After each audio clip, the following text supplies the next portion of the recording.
Alors que je courais vers la cage en dribblant le ballon, j'ai soudainement remarqué que ma mère me regardait depuis la ligne de touche. Mon cœur s'est rempli de joie.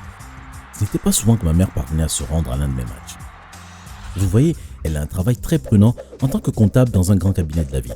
Elle travaille de longues heures et n'est généralement pas en mesure de venir me voir jouer. L'arbitre a donné un coup de sifflet pour signaler la fin du match. J'ai serré la main des joueurs de l'équipe adverse et je suis allé rejoindre ma mère. « Maman, je n'arrive pas à croire que tu as réussi à venir. Je suis si heureux que tu sois là. » Mais au lieu de me donner un sourire comme je l'attendais, ma mère m'a juste regardé de travers. « Je suis tellement déçu de toi, Luc. Tu as si mal joué. » J'étais tellement choqué et confus. Je ne comprenais pas pourquoi ma mère était si méchante. Mais si seulement je savais que les choses allaient s'empirer. Attendez de voir ce qu'elle a fait à la fin de l'histoire. Je suis monté dans la voiture de ma mère et nous sommes rentrés à la maison en silence. J'étais contrarié par le fait qu'elle avait critiqué mon jeu et qu'elle ne semblait pas non plus d'humeur à discuter. Quand nous sommes arrivés à la maison, j'ai enlevé mon manteau et j'étais sur le point de monter dans ma chambre quand ma mère est entrée dans la cuisine. « Où crois-tu aller ?»« Dans ma chambre, je vais jouer à un jeu vidéo avec Ben. »« Cela devra attendre, tu as des corvées à faire d'abord. »« Oh maman, je ne peux pas les faire plus tard. J'ai promis à Ben que je jouerai dès que je serai à la maison. »« Non, tu ne peux pas. J'en ai marre que tu passes ton temps sur cet ordinateur. Maintenant, tu peux commencer à faire la vaisselle et ensuite tu pourras balayer les feuilles dans le jardin. » J'ai soupiré et j'ai commencé à faire la vaisselle. « Qu'est-ce que tu fais ? Regarde, tu as laissé des taches de nourriture sur l'assiette. Tu ne peux rien faire de bien. » Qu'est-ce qui a pris à ma mère ce soir ? Elle a dû passer une très mauvaise journée au travail. Elle n'est pas si méchante d'habitude. J'ai fini de faire la vaisselle et je suis sorti dans le jardin. Il m'a fallu un temps fou pour ramasser toutes les feuilles, mais j'ai fini et je suis rentré dans la maison. J'ai pris mon téléphone et j'ai vu que j'avais un message de Ben. « Eh mec, qu'est-ce qui s'est passé ? Je croyais qu'on allait jouer. » J'ai commencé à répondre. « Désolé, ma mère me fait faire des corvées. »« Ok, cool, écoute, est-ce que tu peux venir chez moi ce soir ? Je fais une fête pour mon anniversaire. »« Ouais, super, je serai là. » J'ai posé le téléphone et je suis allé voir ma mère. « J'ai fini de ramasser les feuilles, maman. » Je m'attendais à ce qu'elle me remercie, mais au lieu de cela, elle a continué à se plaindre et à être méchante avec moi. « Maman, qu'est-ce qui ne va pas chez toi ? C'est tes hormones ou autre chose ? Je veux dire, est-ce que c'est cette période du mois ? Il n'y a rien qui cloche chez moi. C'est toi, Luc. Tu es toujours si égoïste, tu ne penses jamais à personne d'autre que toi. » Je ne pouvais pas croire ce qu'elle disait. J'étais la personne la moins égoïste qu'on puisse rencontrer. Tout le monde me disait toujours combien j'étais gentil et attentionné. Je ne pense pas que tu sois très juste, maman. Tu vois, regarde comme tu es insolent avec moi maintenant. Eh bien, je ne vais pas supporter ce comportement de ta part. Voilà, tu es puni. Quoi ? Non, tu ne peux pas faire ça. Tu vas voir si je ne peux pas. Mais je vais chez Ben ce soir, c'est sa fête d'anniversaire. Eh bien, je suis désolé, tu vas devoir manquer cette fête. Maintenant, va dans ta chambre. J'étais si ennuyé par ma mère, mais je savais qu'il était inutile d'essayer de discuter avec elle. Elle ne changeait d'avis une fois qu'elle était décidée. Je suis monté dans ma chambre et je me suis assis sur mon lit. Qu'est-ce que j'ai fait ? Je ne mérite pas d'être traité comme ça. J'ai commencé à penser que ce n'était même pas ma mère. Ma mère ne m'aurait jamais traité comme cela normalement. Elle n'est jamais grossière et méchante. Pourquoi a-t-elle soudainement commencé à agir de cette façon ? Plus j'y pensais, plus je commençais à soupçonner que quelque chose d'autre se passait avec ma mère. Quelque chose la faisait agir différemment envers moi et j'étais déterminé à trouver ce que c'était. Donc, j'ai décidé de fouiner un peu. Le lendemain matin, ma mère est partie tôt pour aller à son travail chez les comptables. Je l'ai regardée partir et quand elle était hors de vue, je suis monté dans sa chambre et j'ai commencé à fouiller dans ses affaires. Tout semblait normal jusqu'à ce que je remarque quelque chose d'étrange sur sa table de chevet. Il y avait un rasoir d'homme et de la crème à raser. Et il y avait un téléphone jetable. J'étais tellement choqué. C'est donc ce qui s'est passé ? Ma mère voit quelqu'un ? Mais qui ? Et pourquoi ce nouveau petit ami ferait-il agir ma mère si différemment envers moi ? Vous voyez, je n'ai jamais connu mon père. Maman m'a dit que c'était un loser qui ne mérite pas notre temps. Et pour être honnête, je n'ai jamais pris la peine d'en savoir plus sur lui. J'ai toujours été heureux qu'il n'y ait que moi et ma mère. Elle me suffit. Mais maintenant, il semblait que je pourrais avoir un nouveau père. Mais si cela signifie qu'elle va me traiter si mal, alors je pense pas que je veuille qu'elle ait ce nouveau petit ami. Ce soir-là, quand ma mère est rentrée du travail, je ne lui ai pas parlé de la découverte du rasoir et d'autres choses. J'ai fait comme si tout allait bien et maman n'a pas été trop méchante avec moi. Donc on a passé une assez bonne soirée. Je n'étais probablement endormi que depuis 1 heure quand quelque chose m'a réveillé. Qu'est-ce que c'est ? J'ai écouté à nouveau. Il y avait un bruit venant de la chambre de ma mère. Ah ah, le petit ami secret doit être ici. Je vais faire irruption et les affronter ici et maintenant. J'ai grimpé hors du lit et je me suis glissé discrètement vers la chambre de ma mère. J'avais peur, mais j'ai ouvert la porte et allumé la lumière. Ah, je t'ai prise en train de... La vue devant moi m'a fait geler au milieu de ma phrase. Au lieu de voir ma mère avec son nouveau petit ami, il y avait juste un homme qui se changeait en pyjama.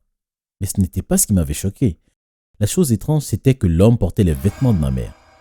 « Qui es-tu ? Qu'est-ce que tu as fait à ma mère ? Pourquoi portes-tu ces vêtements ?» L'homme a juste soupiré. Luc, je suis ton père. Je n'avais aucune idée de ce qui se passait. Comment ça tu es mon père? Mon père s'est enfui et nous a laissés quand j'étais très jeune. L'homme s'est assis sur le lit de ma mère. Viens t'asseoir ici avec moi. Et je vais tout expliquer. Non, je ne m'approche pas de toi. Dis-moi juste ce qui se passe et ce que tu as fait à ma mère. L'homme m'a regardé et a soupiré. Luc, quand ta mère et moi étions très jeunes, quand nous t'avons eu. Au début, tout allait bien. Mais au bout d'un moment, tout cela est devenu trop lourd pour ta maman. Elle a commencé à dérailler et finalement, elle est devenue vraiment folle.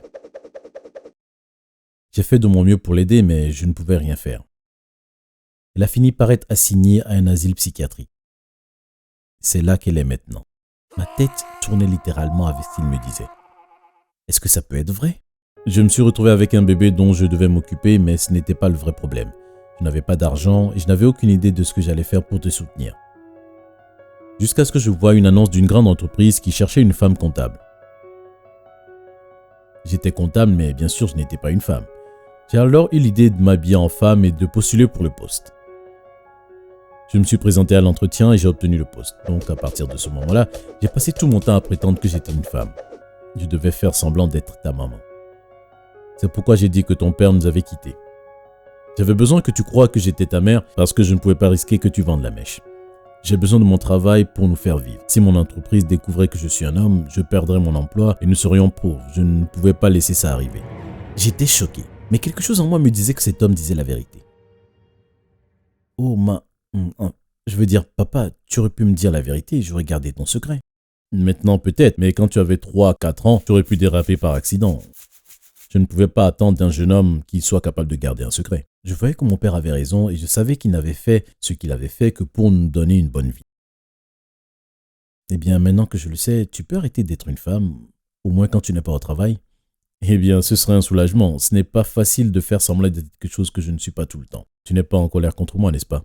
Non, bien sûr, je ne suis pas en colère. Je t'aimais quand je pensais que tu étais ma maman et je t'aime toujours maintenant que je sais que tu es mon papa. J'ai couru vers mon père et lui ai fait un gros câlin. C'est bon de te retrouver, papa. C'est bon d'être moi-même, fils. Mais alors, une pensée m'a traversé l'esprit. Papa? Oui, Luc. Je peux te demander quelque chose? Bien sûr, tout ce que tu veux. Pourquoi étais-tu si méchant avec moi plus tôt? Mon père a encore soupiré. Je suis désolé pour ça, Luc. Tu vois, j'ai entendu dire que ta mère pourrait être libérée de l'asile psychiatrique. J'étais vraiment stressé parce que j'avais peur que si ta mère revenait ici et découvrait tous les mensonges que j'avais racontés, elle pourrait t'éloigner de moi. J'étais inquiet de ne jamais te revoir, mais je n'aurais pas dû m'en prendre à toi. Je suis tellement désolé. Oui, je peux comprendre que tu sois inquiet. On va faire quoi? Soudain, nous avons entendu le bruit de la porte d'entrée qui s'ouvrait. Je suis à la maison! Mon père m'a regardé et son visage s'est effondré. Mon père est sorti en courant de la chambre et a descendu les escaliers, avec moi qui le suivais de près. Quand nous sommes arrivés en bas, j'ai vu une femme debout sur le seuil de la porte. Mon visage était choqué. Est-ce que c'est ma... Salut chérie! La femme a couru vers moi et a mis ses bras autour de moi. Je ne savais pas quoi faire. Je suis resté là pendant qu'elle me prenait dans ses bras. Mon père avait l'air horrifié. Tu m'as tellement manqué, Luc. Nous avons tellement de souvenirs à rattraper. J'ai regardé ma mère et lui ai fait un faible sourire. Tu m'as manqué aussi, maman. Je l'ai dit parce que je le devais. Mais ce n'était pas vrai. Comment quelqu'un dont j'ignorais l'existence aurait pu me manquer? J'avais eu une maman, même si je savais maintenant que c'était en fait mon papa. Mais toute ma vie, c'est mon père qui m'avait manqué. C'était celui que j'avais désiré. C'était juste tellement embrouillé et confus. Je ne savais pas ce qui allait se passer ensuite. Mon père dira-t-il la vérité à ma mère? Je suppose qu'il devra le faire, sinon il perdra son emploi. C'était il y a 6 mois. Mon père a fini par dire à ma mère ce qu'il avait fait. Elle était furieuse contre lui. Comment as-tu pu mentir à Luc pendant si longtemps? Donc tu es en train de me dire que je ne lui ai pas manqué parce qu'il pensait que tu étais moi? Je suis désolé, je l'ai fait pour qu'on puisse avoir un travail décent. Je m'en fous. Tu aurais pu trouver un autre travail, n'est-ce pas? Pas un seul qui était aussi bien payé que celui-là. Alors tu ne te soucies que d'être riche? Tu ne te soucies pas du tout de moi, n'est-ce pas? Mon père avait beau essayer de s'expliquer. Ma mère ne lui pardonnait pas ce qu'il avait fait. Elle a fini par appeler les responsables de la protection de l'enfance et leur a signalé mon père. Il a été placé en garde à vue. J'ai vécu avec ma mère pendant environ 1 mois, mais il est vite devenu évident qu'elle était encore un peu folle. Les responsables de la garde d'enfants se rendaient tous les jours chez nous pour vérifier comment allait ma mère. Une fois qu'ils ont réalisé qu'elle n'était pas encore tout à fait au point, ils ont recommandé qu'elle retourne à l'asile psychiatrique pour un traitement plus poussé et que je sois placé dans une famille d'accueil.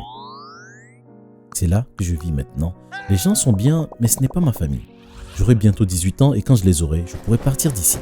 En fait, tout va bien se passer, puisque ce sera au même moment où mon père sera libéré de sa détention.